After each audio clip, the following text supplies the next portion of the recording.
Thank you, Mathilde. Moving across the aisle then, our first speaker for the opposition tonight is Dr. Julie Norman. Dr. Norman is an Associate Professor of Politics and International Relations at UCL and co-director of the UCL Centre on US Politics.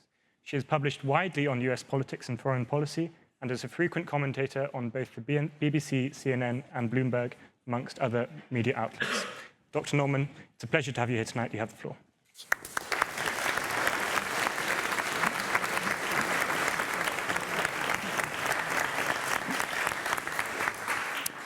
Thank you, Mr. President. Thank you to the Cambridge Union, students, ladies and gentlemen, and esteemed guests. Now, there are many reasons to be concerned about the current state of US politics. But I'll argue that the US Constitution is not one of them. On the contrary, the Constitution provides a touchstone for Americans from across the political spectrum. It's a foundation for freedoms championed by both the left and the right, by both Democrats and Republicans. Not always in the same ways, of course, but it serves as a common anchor and even a bulwark against chaos and division, not only in, but especially in times of crisis. Now, the word constitution comes from the roots meaning to establish and set up together. And that word together is important because the founders were challenged with finding consensus across widely diverse interests, places, and priorities in a way that had never been done before. And we still face that diversity or embrace that diversity in the US today. And the US Constitution succeeded in doing just that.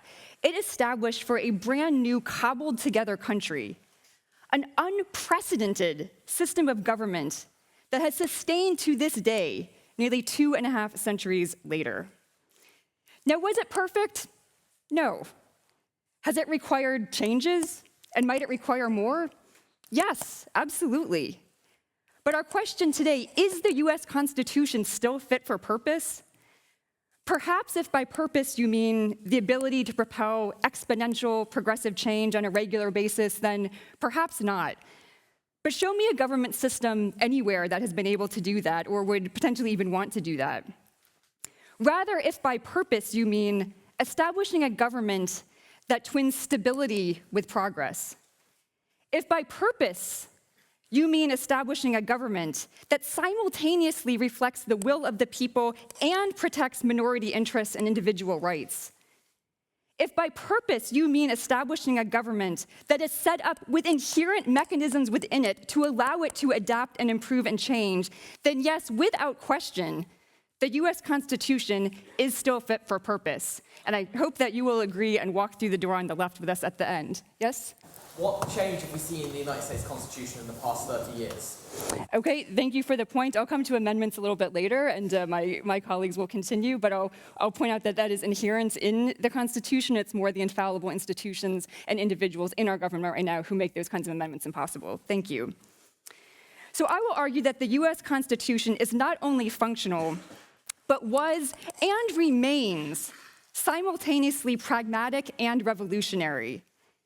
And it was not only the failures of the past that it addressed, but also the realities of the present, and was written, as my friend just said, to adapt to the challenges of the future.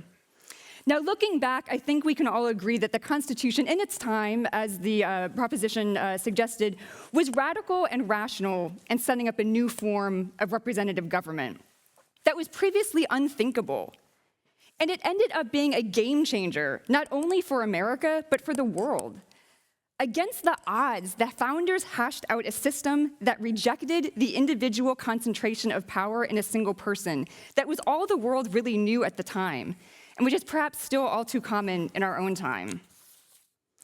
And the framers, who, yes, we can all agree were themselves imperfect, were tasked with finding a sweet spot between two extremes. On the one hand, an all-powerful sovereign, like a certain monarchy from where they had just broken away, and on the other hand, a loose jumble of mostly autonomous states that had existed under the Articles of Confederation. And they managed to find that sweet spot by introducing an unprecedented notion of separation of powers, which is laid out in the first several articles of the Constitution, the legislature, the executive, and the judiciary. And not only setting out those powers, but setting them up with a system of checks and balances in which each branch is interdependent on the others. Now again, these concepts were both radical and rational at the time, but I argue that they preserve even to this day. And nearly all Americans across the political spectrum, liberals and conservatives, still honor and revere those principles. Within that system, yes? And why do only 6% of Americans trust Congress? So I'll come to that as well. I have the same answer as before, that the institutions have not lived up necessarily to their potential, but that's not something that's inherent in the Constitution. Thank you. I argue that within the system, the framers took their present realities into consideration, but in ways that still serve us today. They created two different types of representation between the two houses of Congress to ensure that large states wouldn't dominate over small states, to ensure that agricultural interests wouldn't dominate over industrial or urban interests, and ultimately to prevent a tyranny of the majority. Now, that was a compromise that was necessary to get the Constitution signed and ratified in the first place. If they hadn't done that, there probably wouldn't have been a Constitution, and there's a good chance there would no longer be a United States of America. But there is also value in including processes that ensure that the majority cannot ignore the will of the minority, and that all interests deserve representation. Indeed, there is value in knowing that even as majority rules, it does not rule absolutely. Now, finally, and crucially, as has been raised, the framers were prescient enough to respond to the proposition's argument. Yes, they knew things were going to change. They couldn't foresee things like technology, like some of the inequality we would face, but they were prescient enough to recognize that the document was not perfect. They knew it was not possible for them to predict all the challenges and changes that would come in the future. So they devoted an entire article to developing a procedure for amending it.